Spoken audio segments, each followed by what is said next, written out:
안녕하십니까. JTV 저녁 뉴스입니다. 차선 도색을 부실하게 한 업체 대표와 이를 묵인하고 허위로 공문서를 작성한 공무원이 경찰에 적발됐습니다.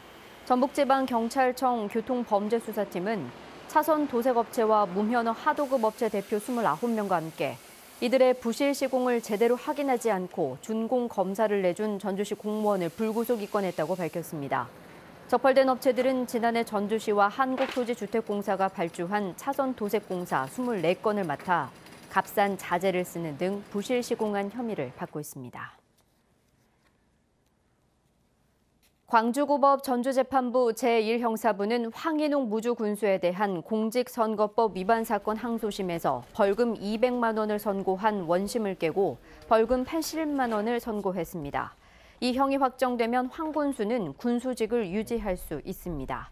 재판부는 피고인이 범행을 인정하고 이 사건 허위사실 공표가 선거에 미친 영향이 크지 않은 점 등을 고려하면 직위 상실에 해당하는 벌금 200만 원은 너무 과하다며 이같이 판결했습니다.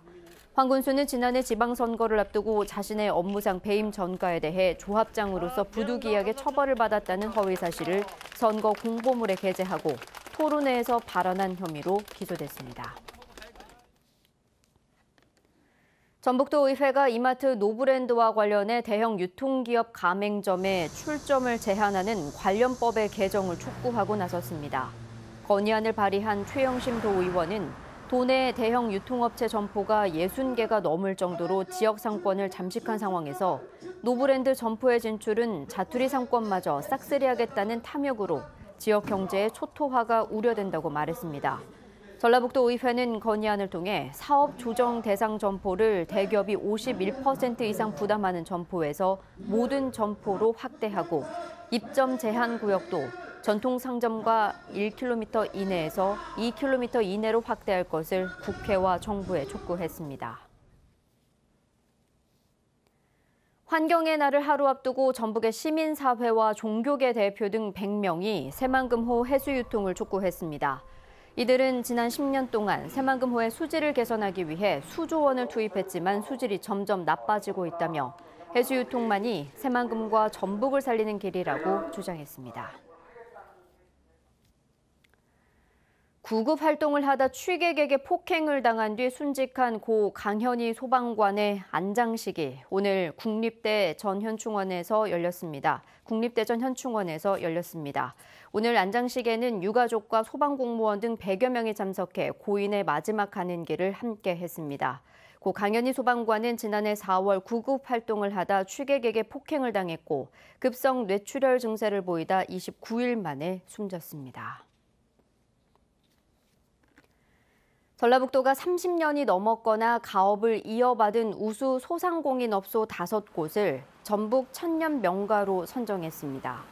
5곳은 전주 성미당과 남문소리사, 군산 일도당 인쇄와 순창 이조 전통식품, 김제 팔봉도자기입니다.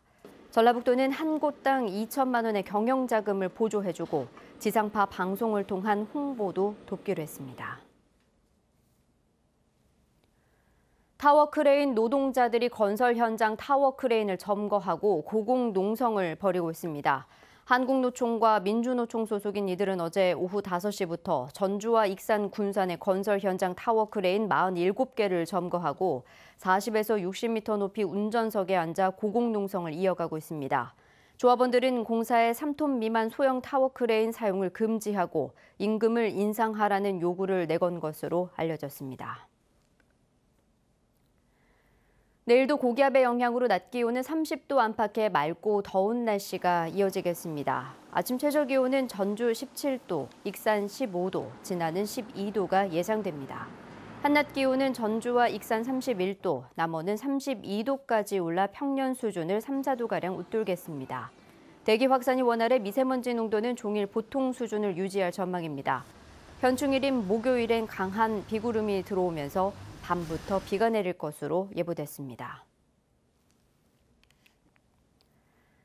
JTV 8시 뉴스 예고입니다. 원가 절감을 위해 차선 도색 공사를 부실하게 시공한 업체들이 무더기로 적발됐습니다. 공무원은 허위로 공문서를 작성하고 범행은 묵인한 것으로 드러났습니다. 선거법 위반으로 벌금 200만 원을 선고받아 낙마 가능성이 높았던 황인홍 무주군수가 항소심에서 벌금 80만 원으로 감형받았습니다. 형이 확정되면 군수직을 유지하게 됩니다. 전라북도가 새만금 수질 오염 원인으로 꼽히는 김제와 익산의 양돈단지를 매입해달라고 정부에 요청하고 있습니다. 법 개정이 관건입니다. 정부의 재생에너지 직접단지로 지정된 새만금에 태양광 업체들의 입주가 잇따르고 있습니다. 지역 경제에도 도움이 될 전망입니다. 자세한 소식은 JTBC 뉴스에서 전해드리겠습니다.